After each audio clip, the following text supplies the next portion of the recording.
Welcome Akash Chowdhury. আপনার জন্য তো এতক্ষণ ধরে ওয়েট করেছিলাম। তার রাস্তায় আসতে কোনো সমস্যা হয়নি তো? আসলে এই ভার্সিটি এলাকাটা তেমন একটা ভালো নয়, তাই জিজ্ঞেস করছি। আরে না স্যার, কোনো সমস্যা হয়নি। স্যার, আমার ক্লাসরুমটা কোন দিকে? মনে হয় আমার ক্লাসের সময় হয়ে গিয়েছে, আমাকে এখনই যেতে হবে। হ্যাঁ চলুন, আমি আপনাকে নিয়ে যাচ্ছি আর সবার সঙ্গে পরিচয় করিয়ে দিচ্ছি। আপনার ক্লাসরুম 302। আকাশ অধ্যাপকের পেছন পেছন যেতে শুরু করলো, আর এদিকে সকল ছাত্রছাত্রী স্যারের দিকেই তাকিয়েছিল।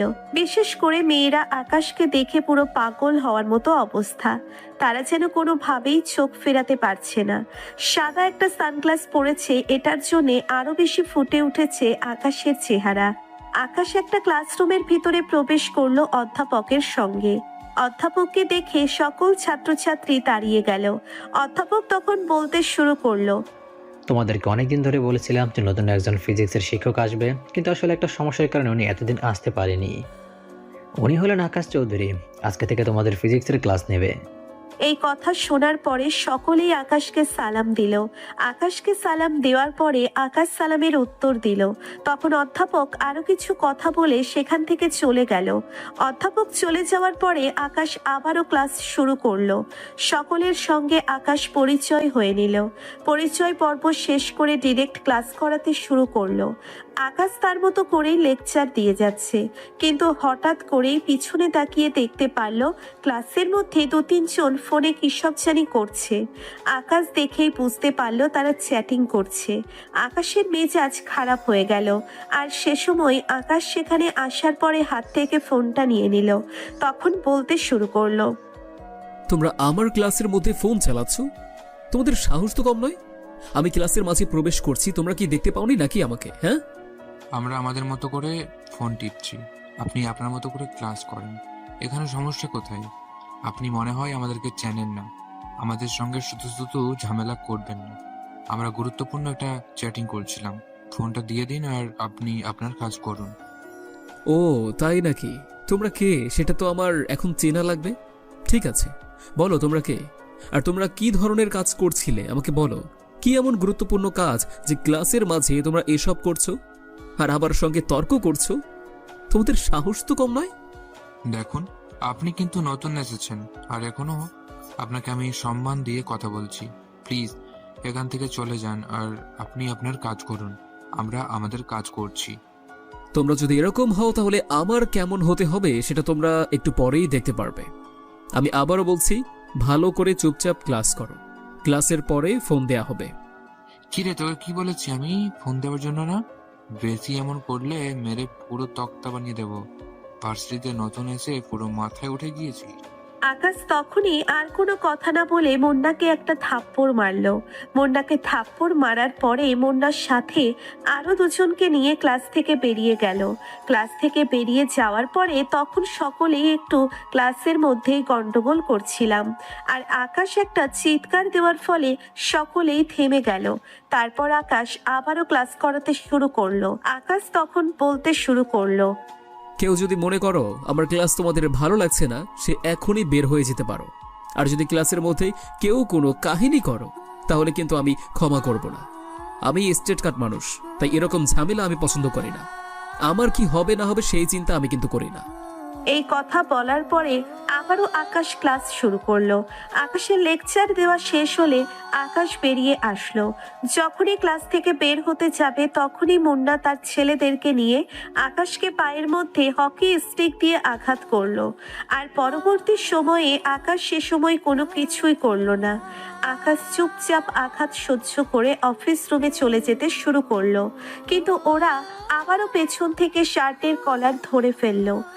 আকাশ কোনো কথা না বলে একটা লাথি মারল, আর লাথি মারার পরে 2জন কিছুটা দূরে গিয়ে পড়ল। আর আকাশ আবারও সামনে এসে মুন্নাকে ধরে ইচ্ছে মতো থাপ্পড় দিতে লাগলো।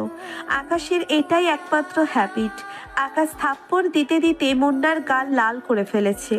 এখন মুন্নার গাল ফেটে রক্ত বের হচ্ছে। সকলেই এসব দেখছে।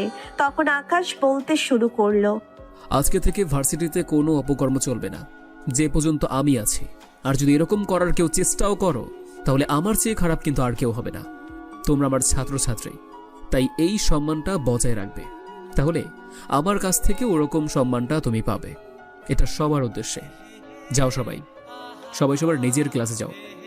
আকাশ সেখান থেকে গাড়িতে উঠে পড়ল আর গাড়িতে উঠে সে ভার্সিটি থেকে চলে আসলো। এদিকে নুসরাত তাকিয়ে সবকিছুই দেখছিল। নুসরাতের মনে আকাশের জন্য ভালোবাসার জন্ম হয়ে গেছে। নুসরাতকে আজ পর্যন্ত অনেক ছেলেই প্রপোজ করেছে, কিন্তু কাউকে ভালোবাসেনি। কিন্তু আকাশকে দেখার পর তার মনের মধ্যে কেমন যেন ঝড় উঠে গেছে। নুসরাত তার বান্ধবী নীলাকে বলতে শুরু করলো, দোস্ত, আমাকে আজকে পর্যন্ত অনেক ছেলেই প্রপোজ করেছে। সবগুলো বড়লোক ঘরের ছেলে ছিল, মধ্যবিত্ত ঘরের ছেলে ছিল, কিন্তু এরকম ছেলে আমি সত্যি কখনো দেখিনি। অনেকে তো ভয়ের কারণে আমার সঙ্গে কথাই বলতে আসতো না, কিন্তু উনি তো দেখছি সত্যি অসাধারণ। যেটুকু কথা বলে সেইটুকু কাজের কথা বলে, কাজের কথা ছাড়া অন্য কোনো কথা বলে না। এটাই আমার কাছে অনেক বেশি ভালো লেগেছে। আরে তুই কি পাগল হয়ে গেছিস? চিনিস না জানিস না, প্রথম দিন ক্লাস নিল আর এতেই তুই তার প্রেমে পড়ে গিয়েছিস? দেখ, এরকম স্যারের প্রতি লালসার দৃষ্টিতে তাকাবি না। উনি নিজের ভাইয়ের মতো, বুঝতে পেরেছিস? এটা তোকে আমার বোঝাতে হবে না, আমারটা আমি খুব ভালো করেই বুঝতে পারি। তার মানে তুইও কি স্যারের প্রতি ক্রাশ খেয়ে গেছিস নাকি? দেখ, ওদিকে তাকাবি না, এটা শুধুমাত্র আমার নিজের। ক্রাশ খাওয়ার মতোই তো উনি, তাই না? তাই ক্রাশ খেয়ে গেছি। দোস্ত, তুই কি আমার জন্য একটু স্যাক্রিফাইস করতে পারবি না? প্লিজ দোস্ত, আমার কথাটা একটু রাখ, আমার কথাটা একটু চিন্তা কর। আরেকটাবার কথা বললে মেরে পুরো তক্তা বানিয়ে দেব।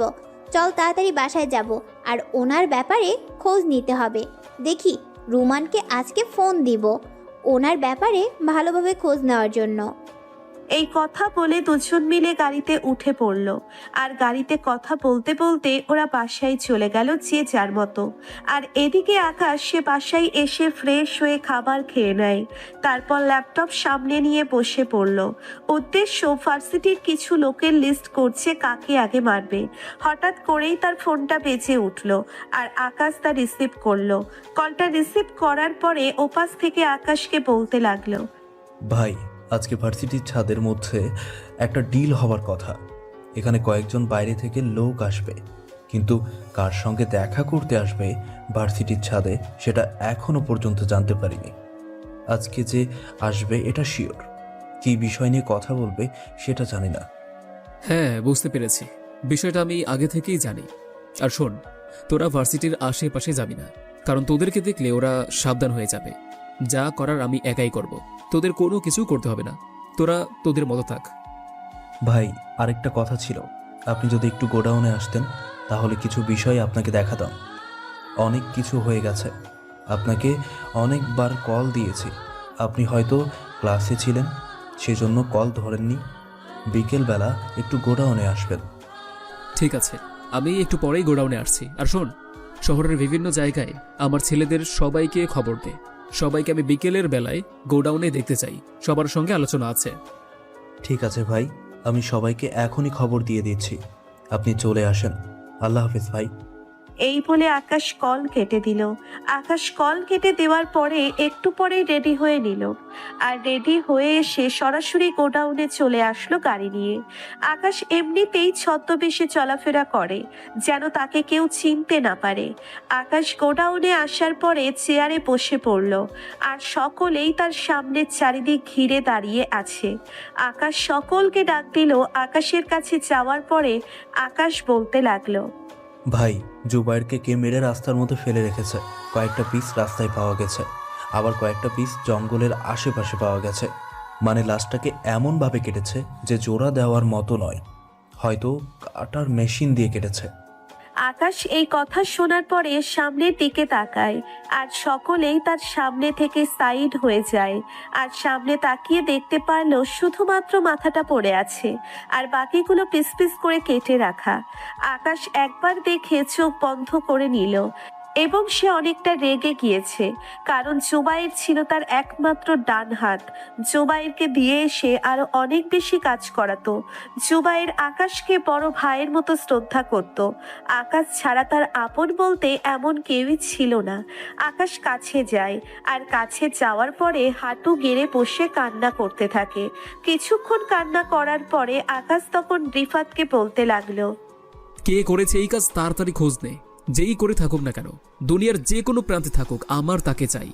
যে এইভাবে জুবাইরকে হত্যা করতে পারলো, আমি ওদেরকে ছাড়বো না। এই বলে আকাশ আবারও চেয়ারে বসলো। আর তখন তার ফোনে আননোন নাম্বার থেকে একটা কল আসলো।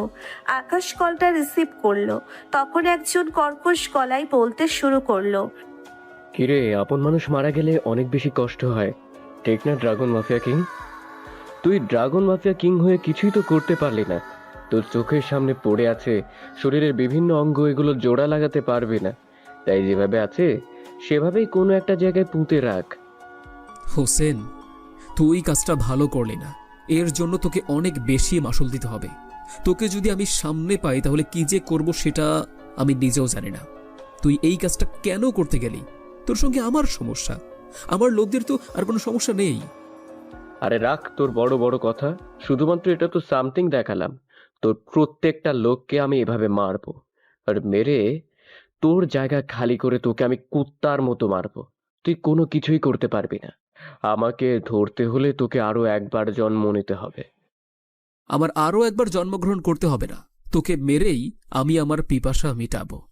তুই যেটা করেছিস, অনেক বড় ক্ষতি করে ফেলেছিস আমার জুবায়েরের। শুধু আমার লোক ছিল না, ও আমার নিজের ছোট ভাইয়ের মতো ছিল। আমি তাকে আমার ছোট ভাইয়ের মতো দেখতাম। তুই আমার অনেক বড় ক্ষতি করে দিয়েছিস। তুই বাংলার যেখানেই থাকিস না কেন, তোকে আমি খুঁজে বের করবই। এতদিন তোর সঙ্গে লড়াই করতে আমি ভয় পাচ্ছিলাম, কেন জানিস? সেদিন আমার লোকজন ছিল, সবকিছু ছিল, কিন্তু শক্তি ছিল না। কিন্তু আজকে আমার বুকটাও চড়া হয়েছে, এমনকি শক্তিও সঞ্চয় হয়েছে। আমি এখন টেররিস্ট গ্রুপের প্রধান। আমি পুরো বাংলাদেশে ছড়িয়ে দেব। বাংলাদেশ এখন দেখতে পারবে আতঙ্ক কাকে বলে। মানুষজন বের হতে পারবে না, আর এটাই হবে আমার মরণ খেলা। এই মরণ খেলায় শুধুমাত্র আমি বেঁচে থাকবো, আর মানুষ ভয়ে আমাকে সহজে মেনে নেবে। আগে আতঙ্কটা ছড়িয়ে দিতে হবে, আর সেখানে বহু মানুষ মারা যাবে। তুই সেগুলো তাকিয়ে তাকিয়ে দেখবি। এই স্বপ্ন আমি বেঁচে থাকতে কখনোই তোর পূরণ হবে না। তুই টেররিস্ট গ্রুপের সাথে জয়েন করেছিস বা অন্য কোনো জঙ্গি সংগঠনের সাথে জয়েন করিস, কোনো সমস্যা নেই। আমি একাই 100, এটা সবাই জানে। আমি যদি কোনো কিছু না করতে পারতাম, তাহলে এই এত বছর ধরে আন্ডারওয়ার্ল্ডের রাজত্ব করতে পারতাম না। এই ড্রাগন মাফিয়া কিংকে সকলেই জানে। দেখা যাবে কে টিকতে পারে। বাংলাদেশ তোর ছিল, আর তোর কাছ থেকে এখন ছিনিয়ে আনবো আমি। তুই তো বলতি তোর কাছ থেকে কেউ ছিনিয়ে নিতে পারবে না। তুই বেঁচে থাকলে কখনো কেউ কিছু করতে পারবে না, সাহস করবে না। তাই তোকে বেড়ে পুরো বাংলাদেশের মধ্যে আতঙ্ক ছড়িয়ে দেব। তুই শুধু দেখতে থাক। Good bye. এই কথা বলেন হোসেন কল কেটে দিল। হোসেন হলো আকাশের চিরশত্রু। আকাশের বাবাকে হত্যা করেছে এই হোসেন। আকাশের বাবা ছিল আন্ডারওয়ার্ল্ডের মাফিয়া কিং, আর বাবার হাত ধরে এই আন্ডারওয়ার্ল্ডে জয়েন করা। এখন সকলেই বলতে পারে বাবা আবার কিভাবে তার ছেলেকে আন্ডারওয়ার্ল্ডের মাফিয়া কিং বানায়। হ্যাঁ, এটাই হয়েছে আকাশের সঙ্গে। চালানোর মতো সাহস, বুদ্ধি সকল কিছুই আকাশের কাছে আছে। তাই মারা যাওয়ার আগে আকাশকে সমস্ত কিছু দায়িত্ব তার বাবা দিয়ে যায়। তার বাবা মারা যাওয়ার সময় আকাশকে একটা কথা বলেছিল, যেন সে মানুষের কল্যাণে কাজ করে থাকে, মানুষের সঙ্গে ভালোভাবে চলাফেরা করতে পারে। আর এটাই আকাশ করে যাচ্ছিল। আর হোসেন, সে চায় বাংলাদেশের মধ্যে রাজত্ব করতে, বাংলাদেশের যত অপকর্ম আছে সব কিছু চালিয়ে যেতে, বাংলাদেশকে একটা খারাপ রাষ্ট্র বানাতে। এতে তার লাভ হবে, সে টাকার পাহাড় করতে পারবে।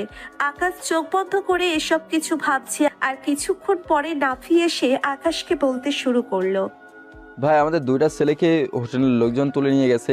আমরা পিছু করছিলাম, কিন্তু আমাদের টায়ার ব্লাস্ট করে দিয়ে তারা পালিয়ে যায়। আর আমরা তবুও দৌড়তে দৌড়তে ওদের পিছু নিয়েছিলাম। কিছু যাওয়ার পরেই হেলিকপ্টার থেকে রশি ফেলে দেয়, আর সেখান দিয়েই উঠে চলে যায়। ভাই, আমরা কোনো কিছুই করতে পারিনি। এভাবে একের পর এক লোক আমার শেষ হয়ে যাবে, এটা কোনো কিছুতেই মেনে নিতে পারছি না। তোরা কোনো কিছু করিস না কেন?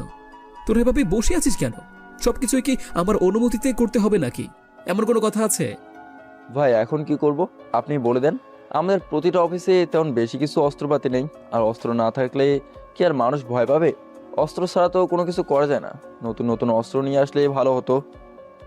শোন, তোরা 15 দিনের জন্য সবাই মিলে রাঙামাটি যাবে, আর রাঙামাটি থেকে তোদেরকে একজন ট্রেনিং দেবে, আর সেই নামটা হচ্ছে ফয়সাল। ফয়সাল ব্রিটিশ আর্মিতে 25 বছর দায়িত্ব পালন করেছেন, আর এখন রিটায়ার্ডে আছে। উনি অনেক ভালো লোক, তোদেরকে ভালোভাবেই ট্রেনিং দিতে পারবে, কমান্ডো ট্রেনিং। আর 15 দিনের মধ্যেই আশা করি শেষ হবে। আর এর মধ্যে আমি মালয়েশিয়া থেকে অস্ত্রগুলো নিয়ে আসার ব্যবস্থা করছি। আপাতত কোনো কিছু করা লাগবে না, কোনো কিছু করতে গেলেই আমাদেরই ক্ষতি হয়ে যাবে, তাই চুপ করে থাকা ছাড়া আর কোনো উপায় নেই। এভাবে আকাশ তাদেরকে অনেক কিছুই বুঝিয়ে দিতে লাগলো। সন্ধ্যা হয়ে গেল। সন্ধ্যার সময় আকাশের মিটিং শেষ করে সবাইকে সবার জায়গায় চলে যেতে বলল। কালকে সবাই মিলে সেই রাঙামাটি চলে যাবে। আকাশ মাত্র 20 জনকে কমান্ডো ট্রেনিং দিয়ে নিয়ে আসবে, কারণ এভিশন আকাশের অনেক কাছে আর ওরা অনেক সাহসী। তারপর আকাশ ছদ্মবেশে ভার্সিটিতে শুরু করলো, আর ভার্সিটিতে সে চারিদিক থেকে ঘোরাঘুরি করে দেখতে লাগলো কিভাবে সে ভিতরে প্রবেশ করতে পারবে। আর সে সময় দেখতে পারবেন একদিক থেকে দেওয়াল ভাঙা আছে, আর সেখানে আকাশ দেওয়াল টপকে ভার্সিটির ভিতরে প্রবেশ করলো। আর ভার্সিটির ভিতর প্রবেশ করতেই কেমন যেন একটা গন্ধ ভেসে আসছে, আর এটা শুধু মদের গন্ধ। আকাশ ধীরে ধীরে সামনে এগিয়ে যায়, আর আকাশ মাইক্রোফোনে বলে দিল, রিফাত, তুই রাফিকে নিয়ে তাড়াতাড়ি করে ভার্সিটির কাছে একটু চলে আয়। আমি ভার্সিটির উত্তর দিকে প্রবেশ করেছি। এখানে এসে দেখবি যে দেওয়ালের অর্ধেকটা ভাঙা, আর সেখান দিয়েই উঠে ভিতরে প্রবেশ করবে। তাড়াতাড়ি আয়। আকাশ 5 মিনিট ওয়েট করলো সেখানেই। 5 মিনিটের মধ্যে রিফাত আর নাফি দুজনে চলে আসলো, আর রিফাত নাফিকে সেখানেই দাঁড়িয়ে থাকতে বলল। কিন্তু রিফাত কোনো কিছুই বুঝতে পারছে না তারা এখানে কেন দাঁড়িয়ে আছে। আকাশ তার কোমর থেকে পিস্তলটা নিয়ে সামনের দিকে যেতে শুরু করলো। সে আস্তে আস্তে ছাদের মধ্যে প্রবেশ করলো, আর ছাদের দরজার কাছে থাকতেই ওদের কথাবার্তাগুলো শুনতে শুরু করলো। আর ওরা এরকম বলছে, রফিক, এভাবে কিন্তু আমাদের দেখা করাটা একদমই ভুল হচ্ছে। আকাশ যদি একবার ব্যাপারটা জানতে পারে তখন কিন্তু আমাদের এই সমস্যা হবে। আকাশের কাছ থেকে পালিয়ে যাওয়া মানে পুরো অসম্ভব। ঠিক আছে, এটাই শেষবার দেখা, তারপর থেকে মোবাইলে সবকিছু যোগাযোগ হবে। কিন্তু এখন আমরা যে কারণে দেখা করেছি, এখন সেটা নিয়ে আলোচনা করা যাক। আকাশের 2টা ছেলেকে ধরে নিয়ে গেছে। আপনার লোকজন এখন ওদের কাছ থেকে কোনো কিছু জানা গেছে কিনা সেটা বলেন। আমি অনেক চেষ্টা করেছি, কিন্তু ওদের কাছ থেকে কোনো কিছু জানতে পারিনি। ওরা মরতে রাজি আছে, কিন্তু কোনো কিছু স্বীকার করতে রাজি নয়। এখন কি করব সেটা চিন্তা করছি। এভাবে তুলে আনলে তো আর হবে না, কোনো কিছু করতে হবে, আগাতে হবে। আমরা কিন্তু থেমে গেছি। এখন হোসেন ভাই পরবর্তী আপডেট কি দেয় সেটার জন্য ওয়েট করতে হবে আমাদের। হ্যাঁ, সেটাই তো মূল কথা। হোসেন ভাই পরবর্তী আপডেট কী দেয় সেটার জন্য আমাদের ওয়েট করতে হবে। কিন্তু আপাতত আমাদের ব্যবসাগুলো চালিয়ে যেতে হবে। ড্রাগসের ব্যবসাগুলো কিন্তু আরও বিস্তার করতে হবে। হ্যাঁ, সেটাই হচ্ছে মূল কথা। আর কালকে আমি 1 ট্রাকের মধ্যে মালামাল পাঠিয়ে দেব, আর এগুলো বিভিন্ন ভার্সিটি কলেজে পাঠিয়ে দেবে। ব্যবসাটা ভালোভাবে উন্নতি করার দরকার। আর 2-3 দিন পরে আমাকে মোট 10টা মেয়েকে দিবে, আর আমার লোকগুলো সেগুলোকে নিয়ে বর্ডার পার করে হোসেনের কাছে পাঠিয়ে দেবে। হ্যাঁ ঠিক আছে, আমি 2-3 দিন পরে 10টা মেয়েকে জোগাড় করে আপনার লোকেদের কাছে পাঠিয়ে দেব। আর বর্ডার পার করলেই তো কোনোভাবে, যদি বর্ডার পার করতে পারা যায় তাহলে আকাশ আর কোনো কিছু করতে পারবে না, এতটা ভয় থাকবে না এখানকার মতো। আকাশ এই কথা শোনার পর রফিকের পিঠের উপর গুলি করলো, আর সাথে সাথে রফিক নিচে পড়ে যায়। পড়ে যাওয়ার সঙ্গে সঙ্গে আকাশ নিচে থেকে নাফি এবং রিফাতকে মাইক্রোফোনে আসতে বলল। সঙ্গে সঙ্গে তারা চলে আসলো। তারা চলে আসার পরে আকাশ গিয়ে রফিককে লাথি মারলো, আর সে ছটফট করতে লাগলো। আর এদিকে রিফাতের কাছ থেকে রিফাতকে আলী নিচে গুলি করে পালিয়ে যায়। কারণ রিফাতের হাত থেকে আবার আলী কিভাবে পালিয়ে যেতে পারে। আকাশ রফিককে ধরে ইচ্ছে মতো মারতে শুরু করলো। আর এদিকে রফিকের অবস্থাও অনেক খারাপ। রফিক সে শ্বাস নিতে পারছে না। আর তখন আকাশ তাড়াতাড়ি করে বলল, এখন আমাদেরকে একটাই কাজ করতে হবে, সেটা হলো রফিককে বাঁচাতে হবে। আর রফিক বেঁচে থাকলে আমরা পরবর্তী আপডেট সম্পর্কে জানতে পারবো। আর আলী তোর কাছ থেকে কিভাবে পালিয়ে যায়? আসলে ভাই, আমি তো ভেবেছিলাম যে সে এগুলি করবে না, কারণ আমি তার হাত ধরে ফেলেছিলাম। কিন্তু তবুও সে অন্য হাতে কোমর থেকে পিস্তল বের করে গুলি করে দিয়েছে। আসলে ওর কাছে 2টা পিস্তল ছিল। রিফাত এই কথা বলে মাথা নিচু করে ফেলল। তারপর আকাশ আর কোনো কিছু বলতে পারল না, কারণ এখন বলার কোনো সময় নেই। তারপর আকাশ রফিককে নিয়ে সরাসরি হাসপাতালে চলে আসলো। আর হাসপাতালে এসে অপারেশন থিয়েটারে নিয়ে গেল। ডাক্তার সাহেবার দীর্ঘ 1 ঘন্টা পর অপারেশন থিয়েটার থেকে বের হলো। আর তখন আকাশ এগিয়ে যাওয়ার পরে ডাক্তারকে জিজ্ঞাসা করতে লাগলো, ডাক্তার সাহেব, আমি কি এখন রফিকের সঙ্গে কথা বলতে পারি? আর ওনার এখন কি অবস্থা? উনি কি এখন সুস্থ আছেন? হ্যাঁ, আপনি আমার সঙ্গে এখন কথা বলতে পারেন। একটু পরে কেবিনে দেওয়া হবে, তখন কথা বলবেন। আর এমন কোনো কথা বলবেন না তিনি যেটা সহ্য করতে পারবে না। আর গুলিটা বের হয়ে গেছে, তাই বেশি কিছু হয়নি। এই কথা বলার পরে ডাক্তার সাহেব সেখান থেকে চলে গেল। আর একটু পরেই আকাশ তাড়াতাড়ি করে কেবিনে চলে আসলো। আর কেবিনে আসার পরে দেখতে পারল রফিকের জ্ঞান ফিরেছে। সে চোখ মেলে তাকিয়ে আছে। আর আকাশ গিয়ে পাশে বসলো। আকাশ পাশে বসতেই রফিক ভয়ে কাঁপাকাঁপি শুরু করে দিয়েছে। আর তখন আকাশ রফিককে বলতে শুরু করলো, তুই একজন ভার্সিটির শিক্ষক হয়ে এরকম অপকর্ম করছিস?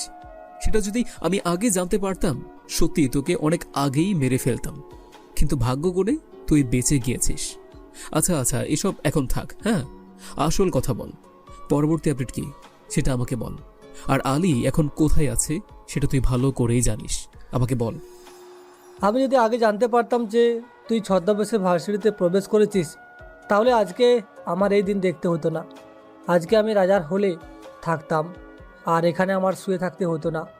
আমি তো ভার্সিটিতে জয়েন করেছি ব্যবসা করার জন্য, কোনো পড়াশোনা করার জন্য নয়। সেটা আমি খুব ভালো করে বুঝতে পেরেছি। এটা আমাকে নতুন করে বোঝাতে হবে না। এখন আমি তোকে যেটা বলছি সেটা তুই ভালো করে শোন। পরবর্তী আপডেট কি এবং আলীকে এখন আমি কোথায় পাবো সেটা বল। ভাই, আমাকে ক্ষমা করে দিয়েন, আমি আর কখনো এসব কাজ করব না। আলী এখন কোথায় আছে সেটা আমি কি করে বলবো? সে সময় পালিয়ে গিয়েছিল গুলি করে। এখন সে হয়তো আন্ডারগ্রাউন্ড হয়ে গেছে, কিন্তু সে কোথায় আন্ডারগ্রাউন্ড হয়েছে সেটা আমি বলতে পারবো না। দেখ, তোকে আমি যেমন গুলি করেছি তেমন আমিই তোকে হাসপাতালে নিয়ে এসেছি। এখন তুই যদি এসব নাটক করা শুরু করে দিস না, তাহলে কিন্তু এতে অনেক বেশি তোর ক্ষতি হয়ে যাবে। তোর বেঁচে থাকার সম্ভাবনাটা অনেক কমে যাবে। তাই ভালোই বলছি, বলে দে। শুধু আমার সঙ্গে ঝামেলা করিস না। আমার সঙ্গে ঝামেলা করতে আসলে এর পরিণাম কি হতে পারে সেটা তুই ভালো করেই বুঝতে পারছিস। আর কোনো কিছু তোকে বোঝাতে হবে না। ভাই, আলী তার আস্তানায় গেছে, গাজীপুরের জঙ্গলের ভিতরে। ওখানে একটা পুরনো বাড়ি আছে। সে পুরনো বাড়িতে তার লোকজন নিয়ে থাকে, আর সেখান থেকেই সে তার ব্যবসাগুলো চালিয়ে দিতে থাকে। ওখানে আরও একটা জায়গা আছে, সেখানে মেয়েদেরকে রাখা হয়। ওটা বলতে পারা যায় গোডাউনের মতো। ওখানকার কাছেই, ওই জঙ্গলের ভিতরেই। এখন সে কি ওখানে আছে কি না সেটা বলতে পারবো না, কিন্তু ওখানে প্রবেশ করাটা অনেক বেশি রিস্কি। ওখানে চারিদিক থেকে একটা অদৃশ্য দেওয়ালের মতো আছে, যেখানে কেউ ঢুকতে গেলেই কারেন্টের শক লাগবে। সমস্ত জায়গায় কারেন্ট দেওয়া আছে, শুধুমাত্র একটাই পথ আছে ওখানে প্রবেশ করার। আমি শুধু এটুকুই জানি, এর চেয়ে বেশি কিছু জানি না, কারণ আমি ওখানে কখনো যাইনি। সবসময় আলী আমার সঙ্গে দেখা করতে আসতো, তাই এই কারেন্ট থাকা অবস্থায় কেউ ওখানে প্রবেশ করতে পারতো না। আর ওই শুধুমাত্র 3 ফুট জায়গা আছে ভেতরে প্রবেশ করার জন্য। সেই জায়গাটা যে কোনো দিকে সেটা কেউই বলতে পারবে না, একমাত্র আলী বা তার লোকজন ছাড়া। গুড, এবার সবকিছু বলে দিয়েছিস। আর তোর কি মনে হয় এখন তোকে বাঁচিয়ে রাখবো? কখনো না। তুই বেঁচে থাকলে এই দেশের শুধু ক্ষতিই হবে, আর তুই বেঁচে থাকলে মানুষের কোনো উপকার হবে না। তাই তোর মরাই উচিত। এই কথা বলে সে গলা টিপে ধরল রফিকের। আকাশ গলা টিপে ধরার পরে সে ছটফট করতে করতে সেখানে মারা গেল। আর লাশটাকে চুপচাপ সেখান থেকে বের করে নিয়ে আসলো। ডাক্তার সাহেব এটা দেখে আকাশের দিকে তাকিয়ে আছে, কিন্তু ডাক্তারের বলার সাহস হয়নি। আকাশকে ডাক্তারের কোনো প্রশ্ন করার সাহস হয়নি, কারণ ডাক্তার খুব ভালো করে জানে আকাশকে প্রশ্ন করলে এতে অনেক বেশি ক্ষতি তার হতে পারে। আকাশ যেটা ভালো বলে মনে করবে আকাশ সেটাই করে। তারপর আকাশ হাসপাতাল থেকে বেরিয়ে আসলো, আর হাসপাতাল থেকে বেরিয়ে সে সোজা তার বাসায় চলে আসলো। এদিকে রিফাতকে বলে দিল লাশটাকে কোথাও ফেলে আসতে। এদিকে আকাশ বাসায় এসে ফ্রেশ হয়ে খাবার খেয়ে ঘুমিয়ে যায়। পরদিন সকালবেলা আবারও প্রতিদিনের মতো রেডি হয়ে নেয় ভার্সিটিতে যাওয়ার জন্য। তারপর ভার্সিটিতে চলে আসলো।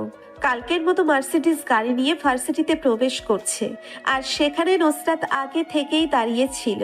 হয়তো আকাশকে দেখার জন্যেই এতক্ষণ ধরে অধীর আগ্রহে দাঁড়িয়েছিল। গাড়িটা থামার পরে আকাশ যখনই নামতে যাবে তখন নুসরাত এসে আকাশকে বলতে লাগলো, স্যার আপনার সঙ্গে আমার কিছু কথা আছে। স্যার প্লিজ স্যার, একটু কথা বলবেন কি আমার সঙ্গে? আমি অনেকক্ষণ ধরে আপনার জন্য ওয়েট করছিলাম। হ্যাঁ বলো, তোমার কি কথা? আর তুমি তো নিশ্চয়ই সেকেন্ড ইয়ারের স্টুডেন্ট, তা তোমার তো ক্লাস শুরু হয়ে যাবার কথা। তুমি এখন আমার কাছে কি চাও?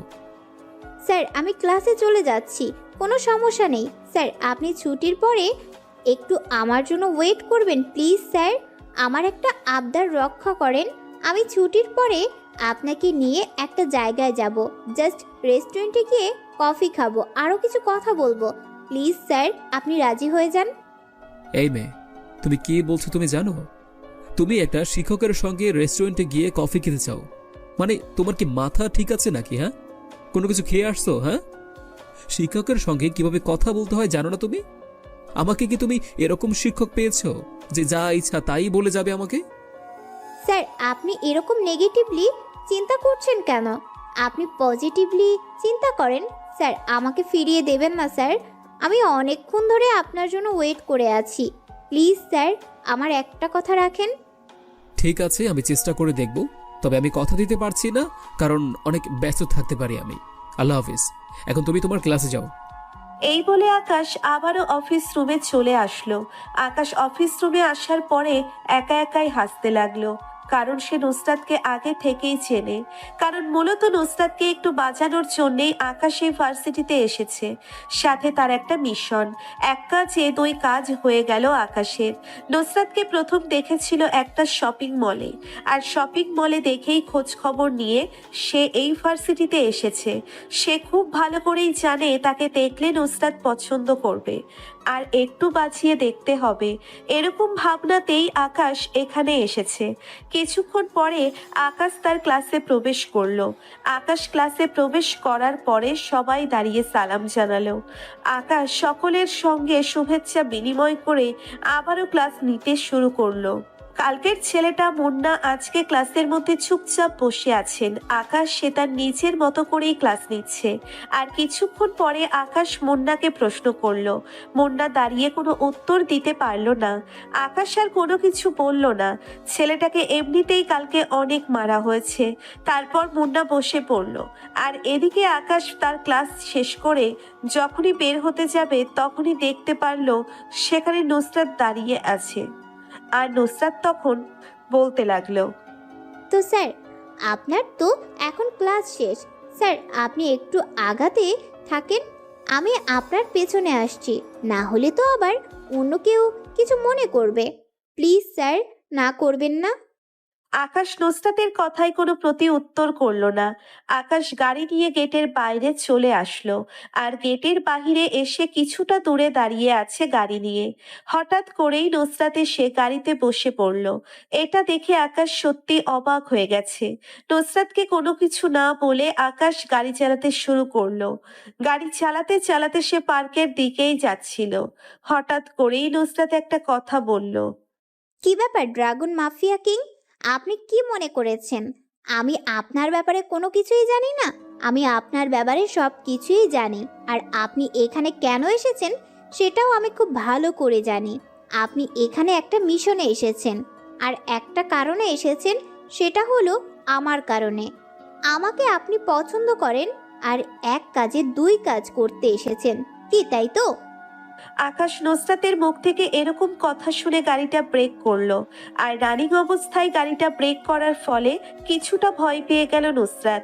আর আকাশ ফ্যালফ্যাল দৃষ্টিতে নুসরাতের দিকে তাকিয়ে আছে, কোনো কিছু বুঝতে পারছে না আকাশের হঠাৎ করে কি হয়ে গেল।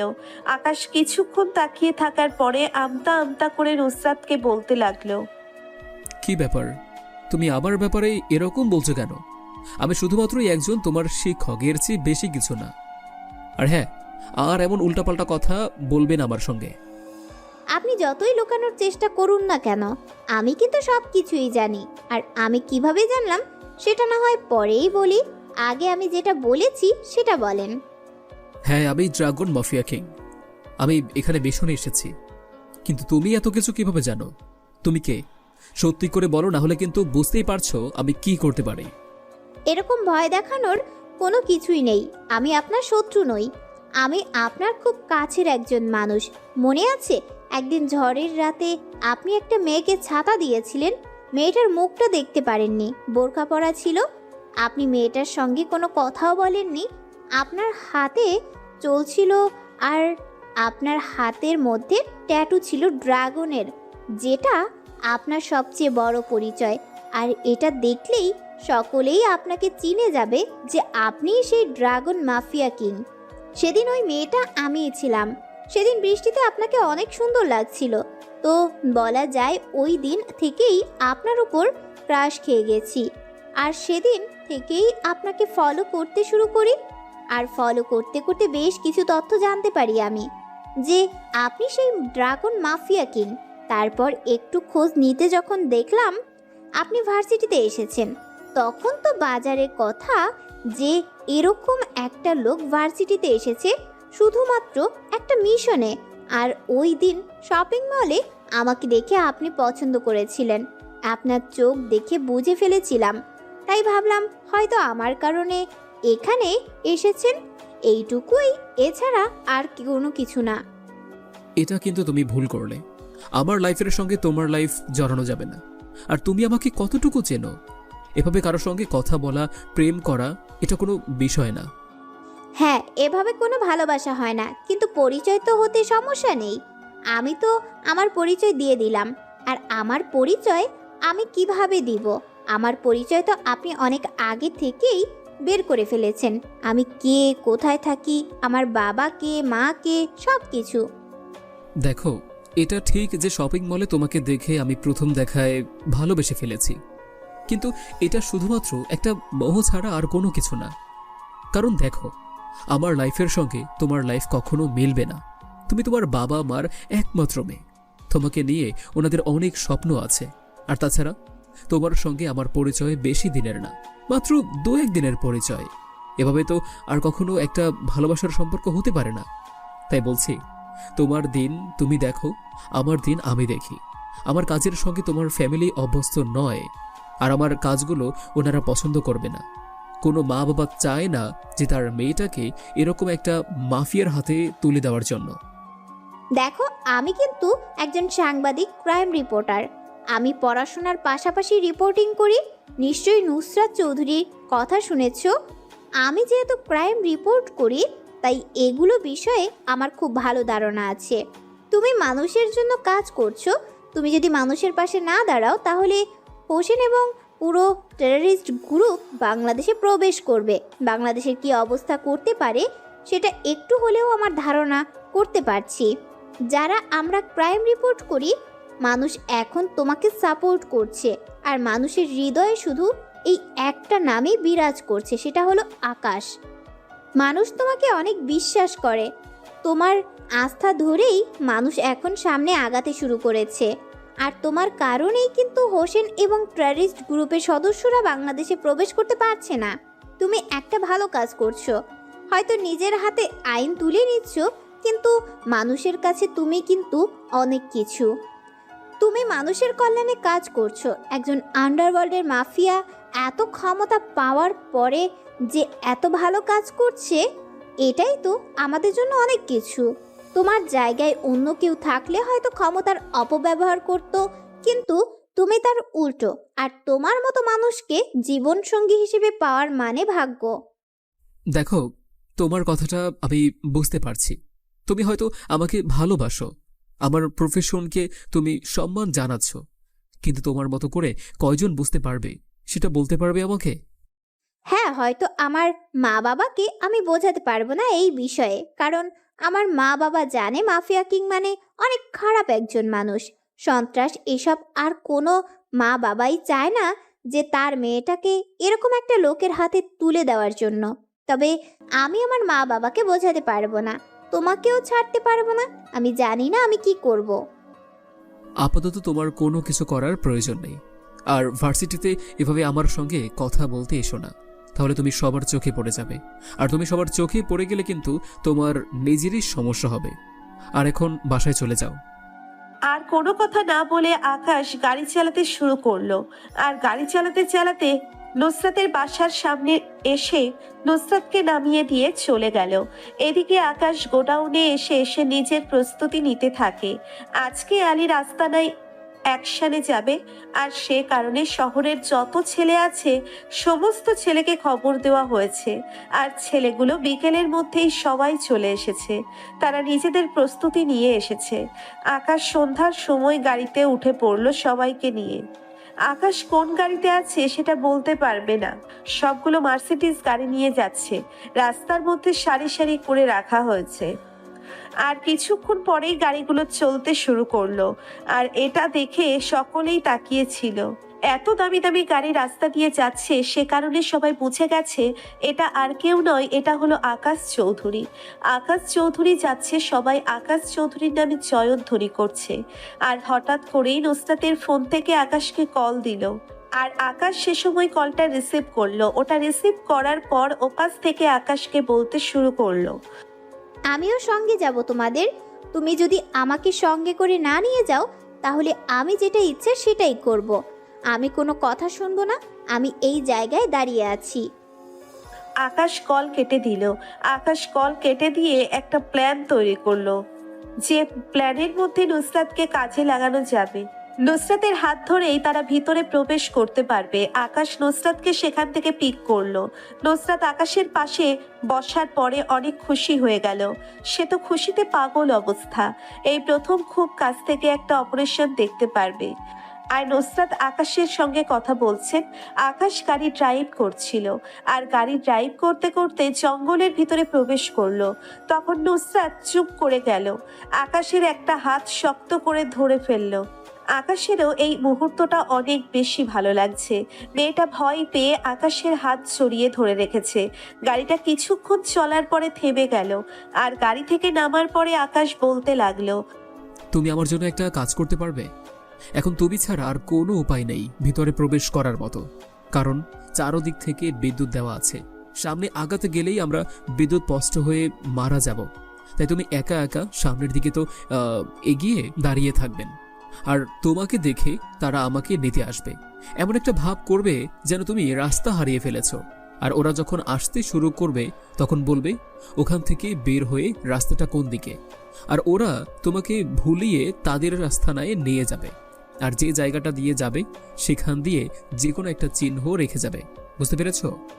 কিন্তু আমার তো অনেক বেশি ভয় করছে। ওরা যদি আমাকে নিয়ে অন্য কিছু করে ফেলে তখন আমি কি করব? আর এসব তো আমি কখনোই করিনি। আমার অনেক বেশি ভয় করছে। আমি এখান থেকে চলে যেতে চাই। দেখো, সব কিছু আমাদের করা সম্ভব নয়। মাঝে মাঝে কারো না কারো সাহায্য নিতে হবে। আর আমি জানি তুমি এই কাজটা করতে পারবে। আমার জন্য না করে হোক, এই সাধারণ মেয়েগুলোর জন্য অন্ততপক্ষে করবে। এখানে প্রায় অনেকগুলো মেয়েকে আটকে রাখা হয়েছে। নুসরাত আকাশকে শক্ত করে জড়িয়ে ধরল। আকাশ নুসরাতকে সবকিছু বুঝিয়ে দিল।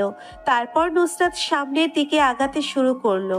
কিছু দূর আগানোর পরেই থেমে গেল আর অপেক্ষা করতে লাগলো। আর বেশ অনেকক্ষণ অপেক্ষা করার পরে দুজন ছেলে এসে নুসরাতের কাছাকাছি এসে দাঁড়ালো।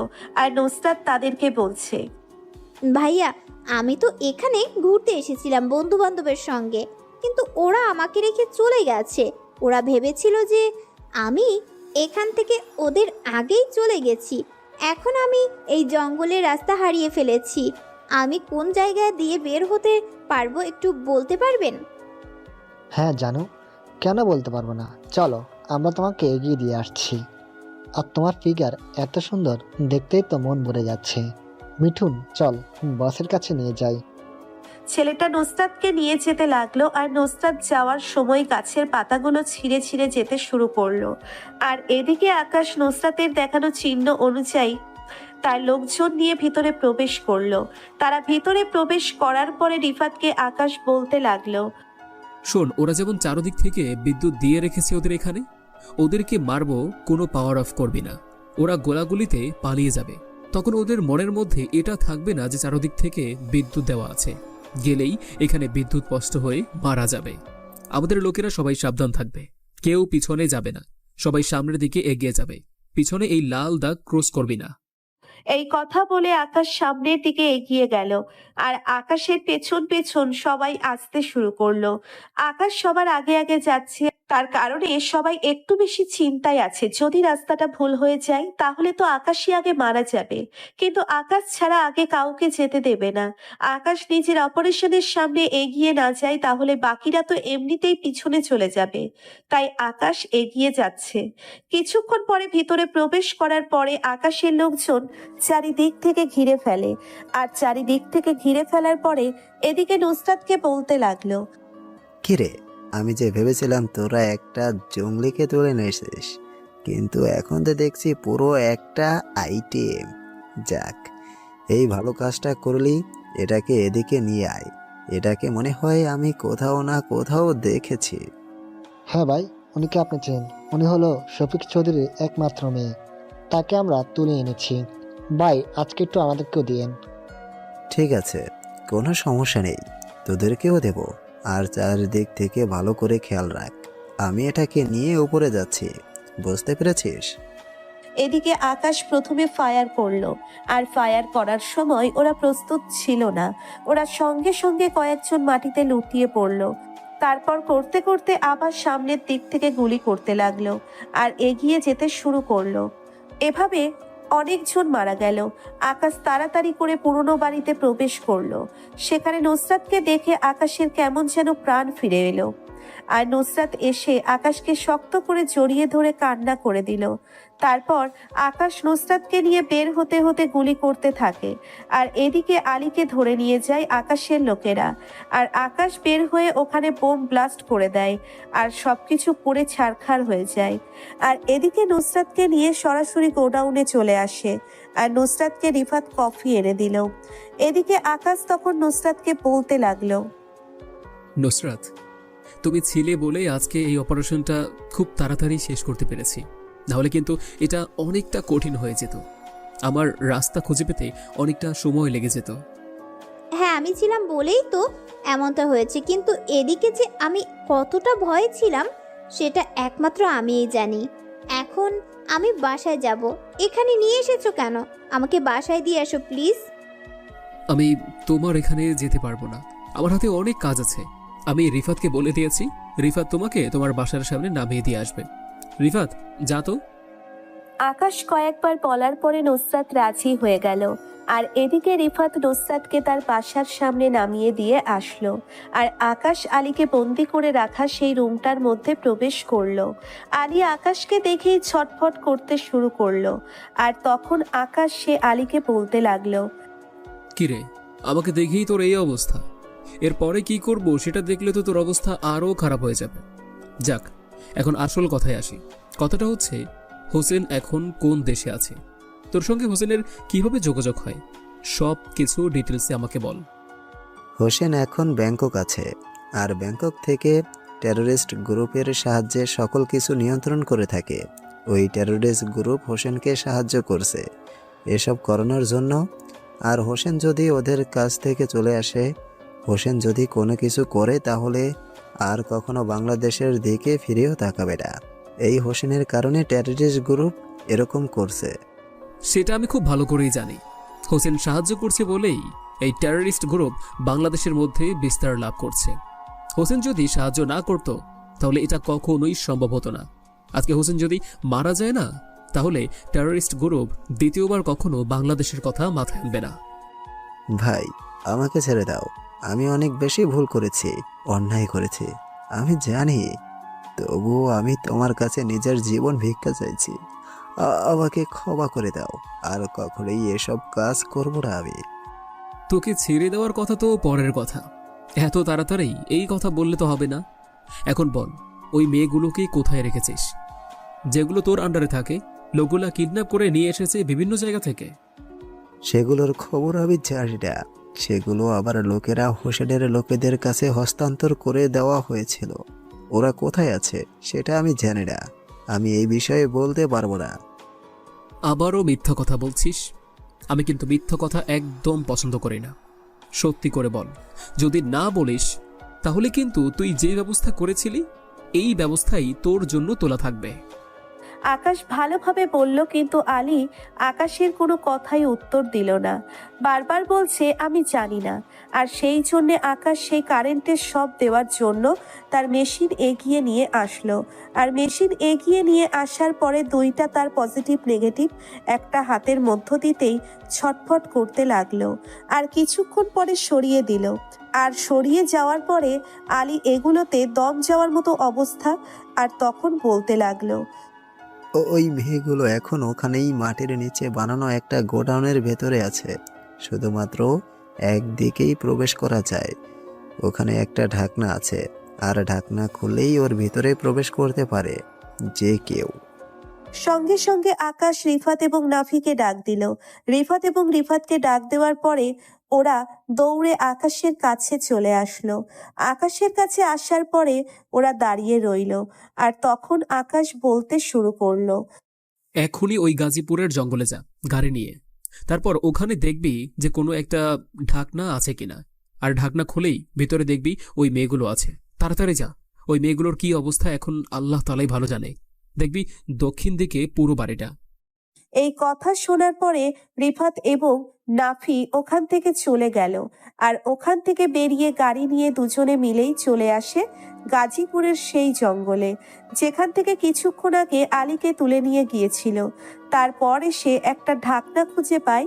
সে ঢাকনা উঠাতেই দেখতে পারল নিচে প্রায় 50টার মতো মেয়ে আছে। মেয়েগুলোর শরীরে তেমন কোনো জামা কাপড় নেই। অর্ধনগ্ন অবস্থায় মেয়েগুলো সেখানে পড়ে আছে। রিফাত এবং রাফি দুজনেই মেয়েগুলোর দিকে তাকাতে পারছে না, এমন একটা অবস্থা। রিফাত তখন বলতে লাগলো, আমাদেরকে ভয় পাওয়ার কোনো প্রয়োজন নেই। আমরা আকাশ ভাইয়ের লোক।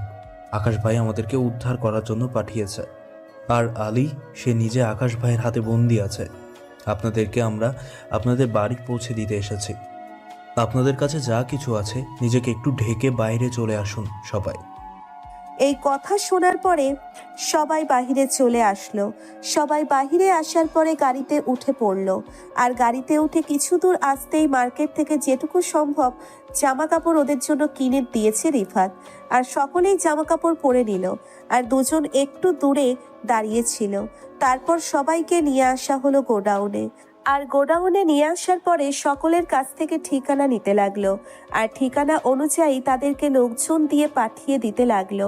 আর এদিকে আকাশ সে আবারও বলতে লাগলো, এবার বল, তোদেরকে ভার্সিটিতে আর কে কে সাহায্য করে? ভার্সিটিতে কার কথায় এই ড্রাগসের ব্যবসা চলে? সত্যি করে বল, না হলে কিন্তু তোকে এখানেই মেরে ফেলবো। ভার্সিটিতে প্রধান অধ্যাপক আমাকে সাহায্য করে থাকে। আর প্রধান অধ্যাপকের সাহায্যে আমি হোস্টেল থেকে মেয়েগুলোকে কিডন্যাপ করে আনতাম। আর তাছাড়া ড্রাগসের ব্যবসাটা প্রধান অধ্যক্ষ সে নিজেই দেখে। What a plan!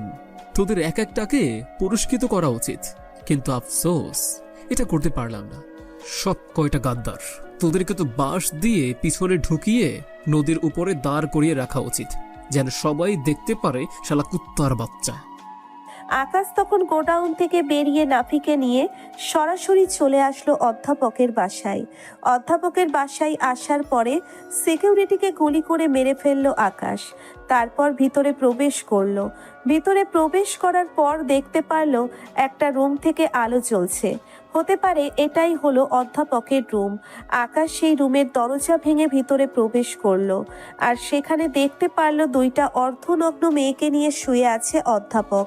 আর অধ্যাপক আকাশকে দেখে বলতে শুরু করলো, আকাশ, তুমি এখানে কি করে সম্ভব? কে আসিস? আকাশকে ধরে ফেল, ওরা দুজন যেন এখান থেকে বের হয়ে না যেতে পারে। আমি আপনার কাছে এসেছি, আপনি অথচ আমাকে ধরে ফেলার কথা বলছেন। কেউ তো আসবে না আমাকে ধরার জন্য। তা আপনি তো খুব ভালোই আনন্দে আছেন মনে হচ্ছে, হ্যাঁ? হোস্টেলের মেয়েগুলোকে দিয়ে এরকম কাজ করাচ্ছেন। আমাকে কোনো কিছুই করতে পারবি না তুই। আমি যদি আগেই বুঝতে পারতাম যে তুই সেই আকাশ চৌধুরী, তাহলে কখনোই তোকে আমার ভার্সিটিতে আসতে দিতাম না, তার আগেই তোকে মেরে ফেলতাম। আমার ভুল ছিল সবচেয়ে বড় এটাই, আর এটার জন্য রফিক এবং আলিরাজকে এই অবস্থা হয়েছে। বাহ, ব্যাগপত্র দেখা যায় গুছিয়ে রাখা হয়েছে। আজকে মনে হয় রাত 10টার পরে ফ্লাইট ছিল।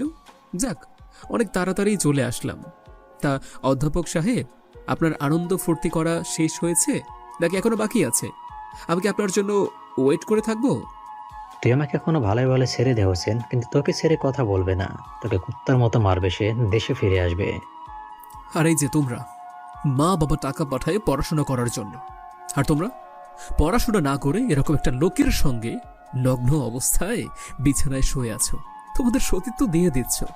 তোমাদের মধ্যে কি একটু সেন্স কাজ করে না যে তোমরা ভুল করছো না সঠিক করছো? একে তো তোমরা নিজেদেরকে ঠকাচ্ছ, তোমাদেরকে যারা বিয়ে করবে তারা ঠকবে। স্বামীর হক কি জন্য অন্য লোকের কাছে দিয়ে দিচ্ছ?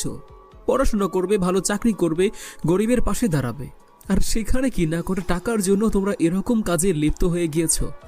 ওর কথায় রাজি হয়েছ। তোমাদেরকে প্রস্তাব দেওয়া হয়েছে, তোমরা এই ভার্সিটি ছেড়ে চলে যেতে পারতে, আর অনেক পথ অবলম্বন করতে পারতে, কিন্তু তোমরা নিজেদেরকে বিলিয়ে দিয়েছ। তোমাদেরকে আর কি বলবো? লোভ মানুষকে ধ্বংস করে দেয়। আমিও লোভে পড়ে গিয়েছিলাম আকাশ ভাই, আমাকে ক্ষমা করে দাও। আমি জানি আমি অনেক বড় অন্যায় করেছি, মাপ চাওয়ার মতো মুখ আমার নেই, তবুও আমাকে আমার জীবন ভিক্ষা দাও। তুই এত পাপ করেছিস যে তোকে যদি ক্ষমা করে দেই তাহলে সাধারণ মানুষ আমাকে ভুল বুঝবে, আর তোর বেঁচে থাকার কোনো অধিকার নেই। এই তুই হল তোর একমাত্র সবচেয়ে বড় শাস্তি। আকাশ আর কোনো কথা না বলে অধ্যাপককে গুলি করে দিল। পরপর কয়েকটা গুলি করাতে অধ্যাপক ছটফট করতে করতে সেখানেই মারা গেল। আর অধ্যাপক মারা যাওয়ার পরে মেয়েগুলো মাথা নিচু করে চলে গেল। মেয়েগুলো হয়তো তার নিজের ভুলটা বুঝতে পেরেছে। তারপর আকাশ সেখান থেকে চলে আসলো তার গোডাউনে আসার পরে আলীকে অনেক কষ্ট দিয়ে মারা হলো। এভাবেই পার হয়ে গেল বেশ কয়েকটা দিন। দেশের মধ্যে এখন শান্তি বিরাজ করছে। আকাশ খুব ভালোভাবেই তার দিনগুলো কাটাচ্ছে। আকাশ বিকেল বেলা বারান্দায় দাঁড়িয়ে নুসরাতের সঙ্গে কথা বলছিল, আর নুসরাত তখন বলতে লাগলো, এখন তো সবকিছুই স্বাভাবিক রয়েছে, তবে হোসেন যে কখন আবার চলে আসে, কখন যে আবার দেশের মধ্যে আতঙ্ক বিরাজ করে, সেইটা তো এখন ভয়ের কারণ। যে কোনো সময় হোসেন এটা করতে পারে। হ্যাঁ, সেটাই তো এখন আমি চিন্তা করছি। হোসেন যে কোনো সময় অ্যাটাক করতে পারে, আর আমার সঙ্গে না পারলেও জনগণের বেশ অনেক ক্ষতি করতে পারে। তাই আগে থেকেই সাবধান থাকতে হবে। আচ্ছা, এইসব কথা বাদ দাও, এসব চিন্তা তোমার করতে হবে না। এসব চিন্তা করে তুমি তোমার নিজের শরীরের অবস্থা আরো খারাপ করে ফেলবে। তা আমাকে নিয়ে মনে হয় আপনার অনেক চিন্তা, তাই না? অনেক তো বলেছিলেন যে আপনার সঙ্গে আমার যাবে না, আমি যেন আপনাকে ভুলে যাই, আরো অনেক কথা বলেছিলেন, তাই না? ঠিক আছে, চলে যাও। আমি কি তোমাকে ধরে রেখেছি? তুমি যদি আমাকে ছাড়া থাকতে পারো, আমার তাতে কোনো আপত্তি নেই। যদি বলো তাহলে আমি নিজেই অন্য কারোর সঙ্গে তোমার বিয়ের ব্যবস্থা করে দিচ্ছি। দেখো, সব সময় ফাজলামো ভালো লাগে না, কিন্তু এরকম ফাজলামো করবে না আমার সঙ্গে, একদম খুন করে ফেলবো। আমি কি আসবো তোমার এখানে? আমি আসলে তো বুঝতেই পারছো কি করব তোমাকে। না, এখন আসার কোনো প্রয়োজন নেই। রাস্তায় বের হওয়ার কোনো দরকার নেই তোমার। এমনিতে রাস্তাঘাট বেশি একটা ভালো নয়। তা ম্যাডাম, আমার তো একটা জিনিস ইচ্ছা করছে। বুঝতে পারছি আপনার যে কি ইচ্ছে করছে, তবে নিজের ছাত্রীর কাছে আপনার ইচ্ছের কথাটা বলতে লজ্জা লাগবে না আপনার? লজ্জা কেন লাগবে?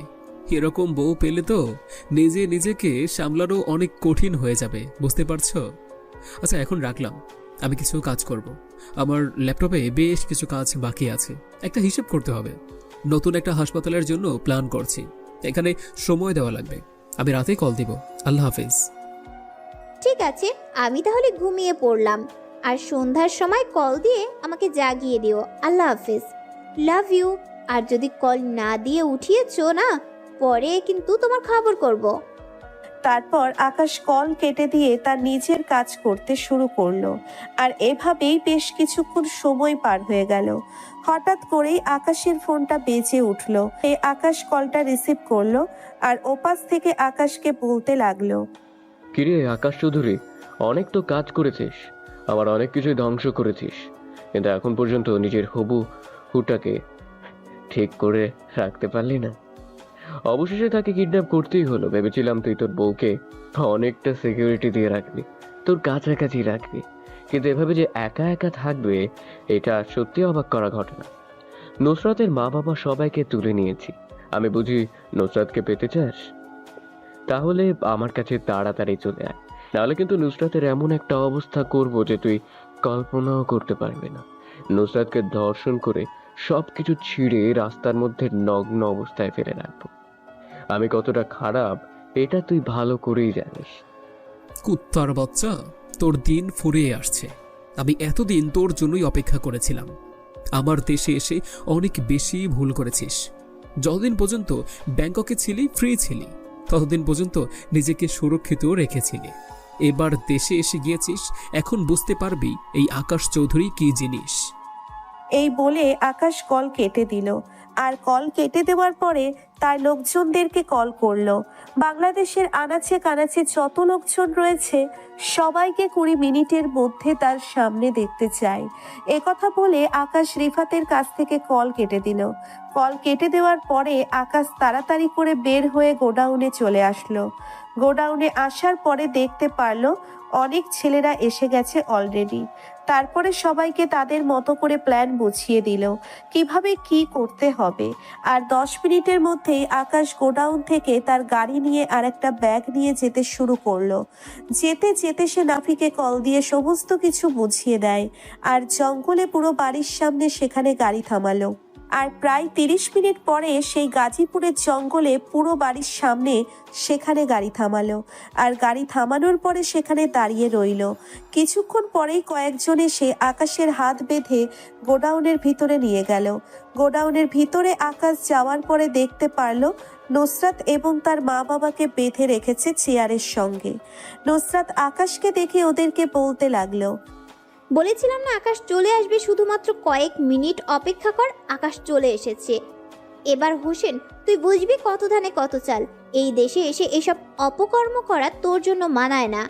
যে পর্যন্ত আকাশের মতো মানুষ বেঁচে আছে, পুরো 18 কোটি মানুষ আকাশের ওপর এখন নির্ভর করে।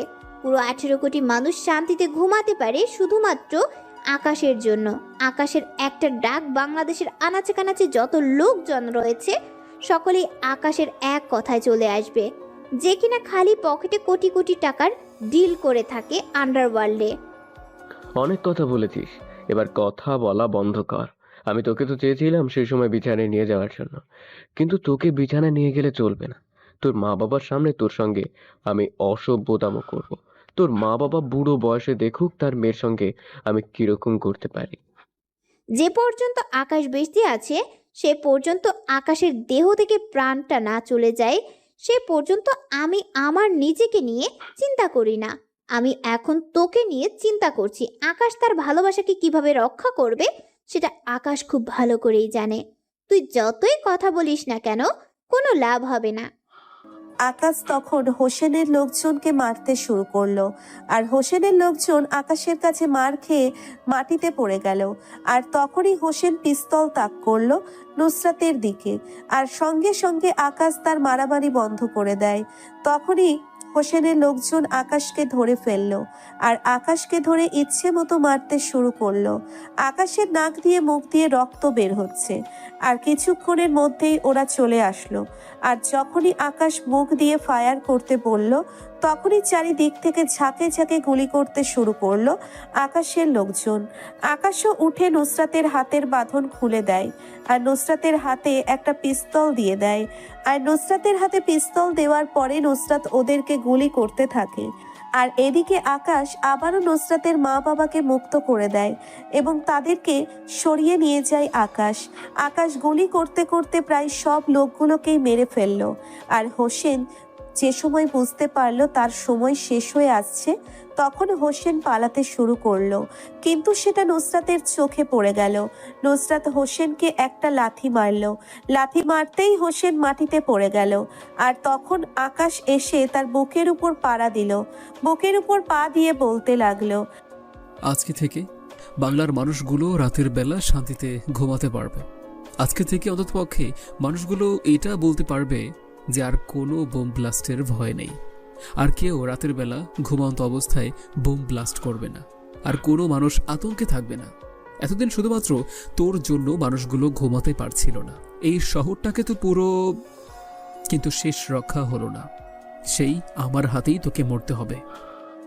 ভাই আমাকে ক্ষমা করে দে, আমি অনেক বেশি ভুল করেছি। চল আমরা দুজনে মিলে ব্যবসা করি।